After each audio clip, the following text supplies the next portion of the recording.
ఓం విఘ్నేశ్వరాయ నమః. ఓం శ్రీ గురుభ్యో నమః. ఓం దుర్గాయ నమః. ప్రేక్షక మహాశయులందరికీ నమస్కారం. కుంభరాశికి చెందిన జాతకులకి 2024 సంవత్సరం ఏప్రిల్ నెలలో గోచార ఫలితాలు ఎలా ఉంటాయనే విషయాన్ని మనం తెలుసుకునే ప్రయత్నం చేద్దాం. ఈ కుంభరాశికి చెందిన జాతకులు అంటే ధనిష్ఠ నక్షత్రం 3-4 పాదాలు, శతభిష నక్షత్రం 1-2-3-4 పాదాలు, అలాగే పూర్వభాద్ర నక్షత్రం 1-2-3 పాదాలకు చెందిన వ్యక్తులు ఎవరైనా సరే ఈ కుంభరాశికి చెందిన జాతకులై ఉంటారు. మరి ఈ కుంభరాశికి చెందిన జాతకులకి ఏప్రిల్ నెలలో గ్రహ సంచారాన్ని కనుక మనం ఒకసారి చూసుకుంటే, ఈ రాశికి చెందిన జాతకులకి ద్వితీయంలో రవి సంచారం చేస్తున్నాడు. అలాగే బుధుడు కూడా 10వ తేదీ వరకు ద్వితీయంలో సంచారం చేస్తాడు. అలాగే 23వ తేదీ నుంచి కుజుడు ద్వితీయంలోకి వెళ్తాడు, మీనరాశిలోకి వెళ్తాడు. అలాగే 24వ తేదీన శుక్రుడు తృతీయంలోకి వెళ్తాడు. అలాగే 25వ తేదీన బుధుడు మీనరాశిలోనే ఆయన వక్రత్యాగాన్ని పొందుతాడు. ఆ యొక్క గ్రహాల యొక్క సంచారాన్ని బట్టి, వాటి యొక్క దృష్టిని బట్టి మరి ఈ రాశికి చెందిన జాతకులకి జన్మరాశిలోనే శని యొక్క సంచారం జరుగుతుంది. అలాగే జన్మరాశిలోనే కుజుడి యొక్క సంచారం కూడా జరుగుతుంది. ఈ కుజుడు 23వ తేదీ నుంచి ఆయన ద్వితీయంలోకి ప్రవేశం చేస్తాడు. అంటే జన్మరాశిలోని ద్వితీయ స్థానంలో కూడా ఈ కుజుడు ఈ నెలంతా ఉంటాడు. కాబట్టి కుజుడు ఈ రాశికి చెందిన జాతకులకి ఏప్రిల్ నెలలో అంతగా అనుకూలించడన్న విషయాన్ని గమనించాల్సిన అవసరం ఎంతైనా ఉంటుంది. అందువల్ల ఏంటంటే ఈ రాశికి చెందిన జాతకులు ఖచ్చితంగా కూడా మరి జాగ్రత్తగా ఉండాల్సిన అవసరం ఎంతైనా ఉంటుంది. అంటే 23వ తేదీ వరకు కూడా కుజుడు జన్మరాశిలో ఉంటాడు. ఈ జన్మరాశిలో ఉండటం వల్ల ఖచ్చితంగా కూడా మరి ఈ రాశికి చెందిన జాతకులకి కోపం బాగా పెరిగిపోతూ ఉంటుంది. ప్రతి దానికి కూడా ఆవేశాలు పెరిగిపోతాయన్న విషయాన్ని గమనించాల్సిన అవసరం ఎంతైనా ఉంటుంది. అలాగే మీ యొక్క సొంత మనుషుల నుంచే మీకు కొంచెం వ్యతిరేక భావాలు ఏర్పడడానికి ఎక్కువగా అవకాశాలు ఉంటాయి. ఈ దోష సంబంధమైన వ్యాధులు కూడా మీకు రావడానికి ఎక్కువగా అవకాశాలు ఉంటాయి. ఉష్ణ పైత్య రోగాలు కూడా మీకు వచ్చే అవకాశాలు ఉన్నాయి. జ్వరాలు, అలాగే వ్రణాలు ఇవన్నీ కూడా రావడానికి ఎక్కువగా అవకాశాలు ఉంటాయన్న విషయాన్ని గమనించాలి. అలాగే మీ యొక్క కళత్రంతోని పుత్తులతో మిత్రులతో కూడా మీకు వైరాలు ఏర్పడడానికి ఎక్కువగా అవకాశాలు ఉంటాయన్న విషయాన్ని గమనించాలి. అలాగే మీకు ఈ దుష్టుల యొక్క పీడ బాగా పెరిగిపోతుందన్న విషయాన్ని గమనించాల్సిన అవసరం ఎంతైనా ఉంటుంది. ఇక 23వ తేదీ నుంచి కూడా కుజుడు మీనరాశిలోకి, అంటే ఈ కుంభరాశి వాడికి ద్వితీయ స్థానంలోకి వెళ్తాడు. ఈ ద్వితీయ స్థానంలోకి వెళ్ళడం వల్ల ద్వితీయ స్థానంలో ఆల్రెడీ అక్కడ రాహు ఉన్నాడు. అలాగే మరి రాహు ఉండటం వల్ల ఖచ్చితంగా కూడా ఈ రాశికి చెందిన జాతకులకి ఉద్రేకం బాగా పెరిగిపోతుంది. ఆస్తి నష్టం జరుగుతుంది. ధన నష్టం జరగడానికి ఎక్కువగా అవకాశాలు ఉంటాయి. మీ యొక్క శక్తి సామర్థ్యాలు కూడా తగ్గడానికి అవకాశం ఉంటుంది. అలాగే కష్టాలు పెరగడానికి ఎక్కువగా అవకాశం ఉంటుంది. మీరు ఏ పని చేపట్టినా కూడా అది ఏదో విధంగా ఇబ్బందులు కలగటం, ఏదో విధంగా కష్టాలు రావడం, ఏ విధంగా సమస్యలు రావడం అనేది విషయాన్ని జరుగుతుంది. అలాగే దుష్టులతో స్నేహాలు కూడా ఏర్పడడానికి ఎక్కువగా అవకాశాలు ఉంటాయి. కుటుంబంలో కలహాలు పెరిగిపోవడానికి అవకాశాలు ఉంటాయి. అలాగే భోజన సౌఖ్యం కూడా మీకు అంతగా లభించదన్న విషయాన్ని గమనించాలి. ప్రతి విషయానికి కూడా మీకు ఒక రకమైన భయం అనేది ఆవహిస్తుందన్న విషయాన్ని ఈ కుంభరాశికి చెందిన జాతకులు తెలుసుకోవాల్సిన అవసరం ఎంతైనా ఉంటుంది. అలాగే మరి ఈ రాశికి చెందిన జాతకులకి కుజుడు ఉన్నంతకాలం కూడా కుంభరాశికి చెందిన జాతకులు చాలా జాగ్రత్తగా ఉండాలి. ఎందుకంటే అక్కడ జన్మరాశిలో ఉన్నంతకాలం కూడా జాగ్రత్తగా ఉండాలి. శనితో కలిసి ఉన్నాడు కాబట్టి మీరు ప్రమాదాల విషయంలో కొంచెం ఖచ్చితంగా జాగ్రత్తగా ఉండాలి. ఏ ప్రమాదాలైనా సరే, అది నీటి ప్రమాదమైనా, అగ్ని ప్రమాదాలైనా, ఇతరితర రోడ్ యాక్సిడెంట్స్ అయినా, ఏదైనా సరే ఆ ప్రమాదాలకు దూరంగా ఉండాల్సిన అవసరం ఉంటుంది. అలాగే గొడవలకి కొట్లాట్లకి కూడా మీరు దూరంగా ఉండాల్సిన అవసరం ఎంతైనా ఉంటుంది. చాలా కేర్ఫుల్గా జాగ్రత్తగా ఉండాల్సిన అవసరం ఎంతైనా ఉంటుంది. అందువల్ల కుజుడు జన్మరాశిలో ఉన్నంతకాలం కూడా కుంభరాశి వాళ్ళు ప్రతిరోజు కూడా అంగారక స్తోత్ర పఠనం చేయటం మంచిది. అలాగే సుబ్రహ్మణ్య ఆరాధన అనేది క్రమం తప్పకుండా చేయటం అనేది చాలా వరకు మేలు చేస్తుంది అన్న విషయాన్ని గమనించాల్సిన అవసరం ఎంతైనా ఉంటుంది. అలాగే ఈ రాశికి చెందిన జాతకులకి మరి రవి ఈ రాశికి చెందిన జాతకులకి 13వ తేదీ వరకు కూడా రవి ద్వితీయ స్థానంలో ఉంటాడు. ఈ రవి ద్వితీయ స్థానంలో కూడా కుంభరాశి వాళ్ళకి ఆ రవి అంటే అక్కడ రాహుతో కలిశాడు. రాహు కుజులు కూడా అక్కడ ఉంటారు, రాహుతో కలిశాడు. అందువల్ల ఖచ్చితంగా కూడా మరి రవి ద్వితీయ స్థానంలో ఉండటం వల్ల ఖచ్చితంగా కూడా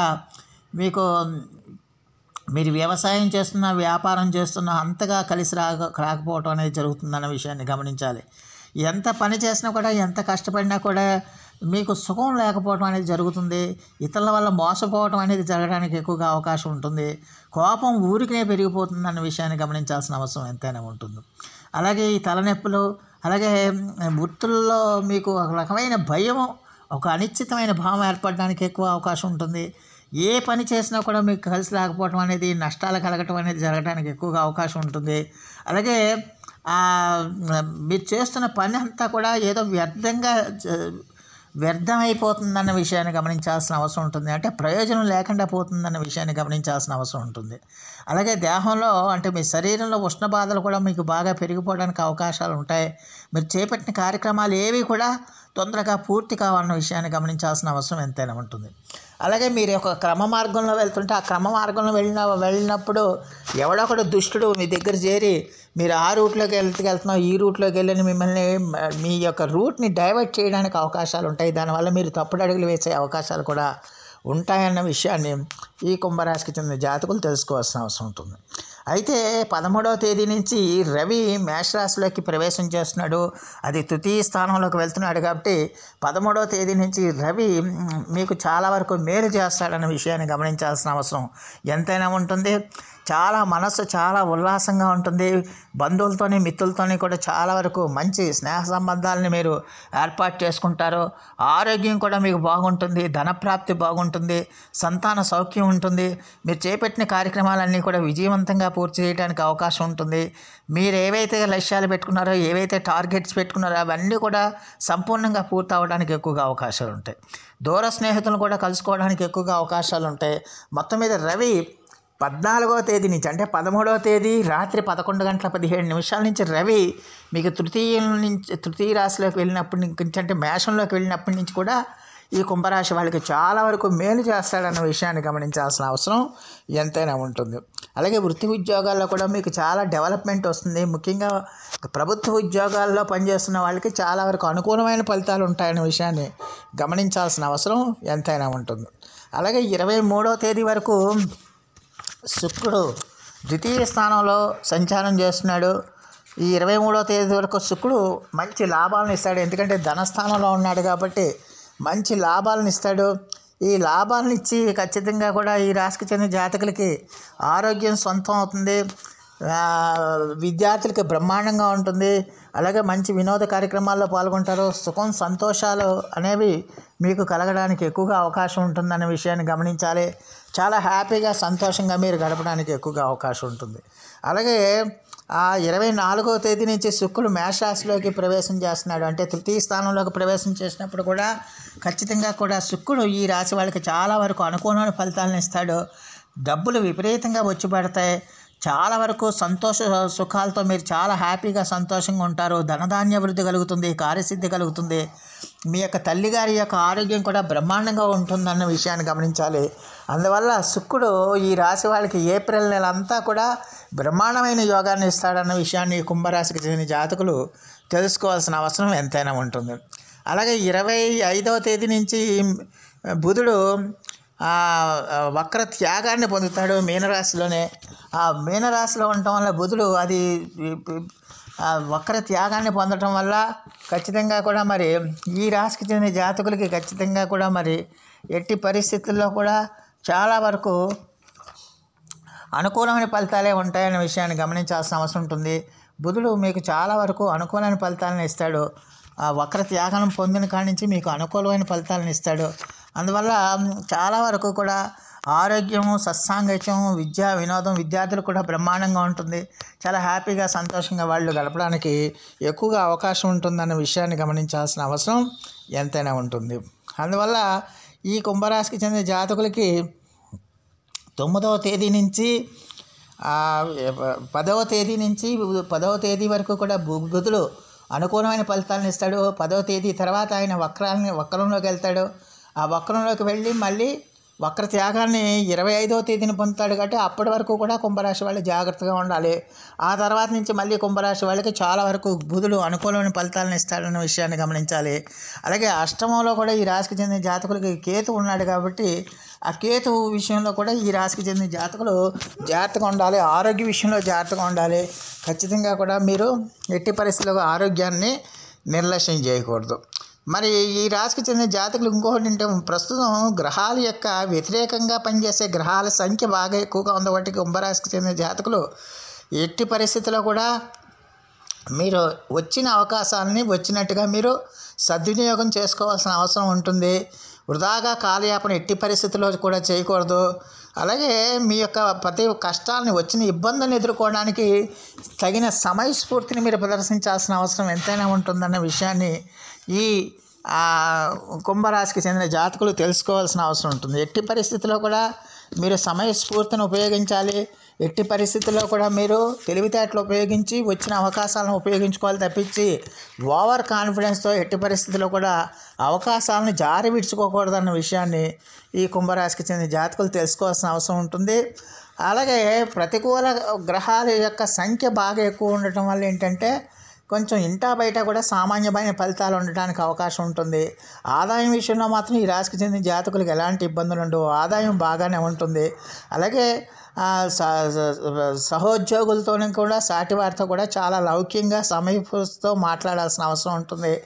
అలాగే వాహన యంత్రాదులను వాడకం విషయంలో కూడా ఈ రాశికి చెందిన జాతకులు కొంచెం జాగ్రత్తలు తీసుకోవాల్సిన అవసరం ఎంతైనా ఉంటుంది. విద్యార్థులు పట్టుదలతో చదువుకోవాల్సిన అవసరం ఉంటుంది. ముఖ్యంగా 10వ తేదీ తర్వాత నుంచి వీళ్ళు చదువు మీద ఎక్కువగా ఏకాగ్రత పెట్టాల్సిన అవసరం ఉంటుంది. అలాగే ఈ క్రయ విక్రయాలకి అలాగే స్పెక్యులేషన్లకి కూడా దూరంగా ఉండటం అనేది ఈ రాశికి చెందిన జాతకులు చాలా వరకు మేలు చేస్తుందన్న విషయాన్ని గమనించాల్సిన అవసరం ఉంటుంది. సో మరి ఈ రాశికి చెందిన జాతకులు మొత్తం మీద చూస్తే ఈ కుంభరాశికి చెందిన జాతకులకి ఏప్రిల్ నెల అంతా కూడా ఆదాయానికి మాత్రం ఎలాంటి ఇబ్బంది ఉండదు. అయితే ఆరోగ్య విషయంలో జాగ్రత్తగా ఉండాలి. వాహన ప్రమాదాల విషయంలో జాగ్రత్తగా ఉండాలి. గండాల విషయంలో జాగ్రత్తగా ఉండాలి. అలాగే ఇతరత్ర సంబంధ బాంధవ్యాల విషయంలో జాగ్రత్తగా ఉండాలి. విద్యార్థులు కూడా జాగ్రత్తగా ఉండాల్సిన అవసరం ఉంటుంది. డబ్బుకు సంబంధించి ఎలాంటి ఇబ్బంది ఉండదు. డబ్బు ఏదో విధంగా మీకు చేతికి అందుతుంది. శుక్రుడు బాగున్నాడు కాబట్టి డబ్బు ఏదో విధంగా చేతికి అందుతుంది. మిగతా విషయాల్లో మాత్రం ఈ రాశికి చెందిన జాతకులు జాగ్రత్తగా ఉండాల్సిన అవసరం ఎంతైనా ఉంటుంది. మరి ఈ రాశికి చెందిన జాతకులు మరిన్ని మంచి ఫలితాల కోసం, మరిన్ని సత్ఫలితాల కోసం ఈ నెలలో ఖచ్చితంగా కూడా నవగ్రహ జపం చేయండి. నవగ్రహ హోమం చేయించుకోవటే ఇంకా మంచిది. అలాగే లక్ష్మీ గణపతి హోమం చేయించుకోవడం వల్ల కూడా ఈ కుంభరాశి వాళ్ళకి చాలా వరకు మెరుగైన ఫలితాలు రావడానికి, మీరు చేస్తున్న పనుల్లో ఆటంకాలన్నీ తొలగిపోవడానికి ఎక్కువగా అవకాశం ఉంటుందన్న విషయాన్ని గమనించాల్సిన అవసరం ఉంటుంది. సో ఆ దేవదేవుడు మీ అందరికీ కూడా ఆయుర ఆరోగ్య ఐశ్వర్యాలు ఇవ్వాలని మనస్ఫూర్తిగా వేడుకుంటూ ఈ నా వీడియో కనుక మీకు నచ్చితే లైక్ చేయండి, షేర్ చేయండి, కామెంట్ చేయండి, సబ్స్క్రైబ్ చేయండి. సర్వే జన సుఖనో భవంతు. నమస్కారం.